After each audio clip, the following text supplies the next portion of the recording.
அதாவது மனோஜ் பாரதிராஜா சாரோட இழப்பு வந்து மிகப்பெரிய இழப்பு இண்டஸ்ட்ரிக்கு. ஒரு 48 வயசில் போக வேண்டியதா அப்படின்றப்ப நமக்கே பதறுது. எனக்கு என்னென்னா, நான் வந்து சென்னையில் வந்து 2000 வரும்போது என்னுடைய நிகழ்ச்சியை பார்த்துட்டு உலகத்திலேயே என்னுடைய முதல் ரசிகன் ஒரு நடிகர் இவர் தான். அவரே ஃபோன் பண்ணி ஒரு பெரிய ஆச்சரியத்தை கொடுத்தாரு. பாரதிராஜா சாருடைய பையன் பேசுகிறார் அப்படின்னு. யார் கேட்டாலும் சொல்லணும், உலகத்திலே உன்னுடைய நடிகர்களில் முதல் ரசிகன் நான் தான்டா அப்படின்னு ஒரு 3/4 மணி நேரம் பேசினார். அப்போ இருந்து இப்போ வரையும் அவ்வளோ ஒரு குடும்ப ரீதியான நட்பு.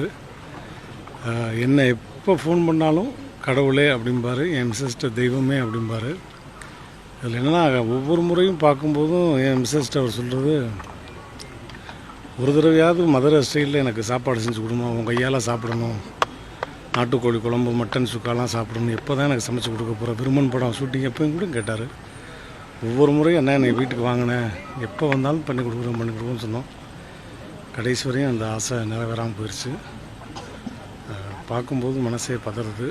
அவருடைய ஆத்மா சாந்தி அடைய இறைவனை பிரார்த்திப்போம்.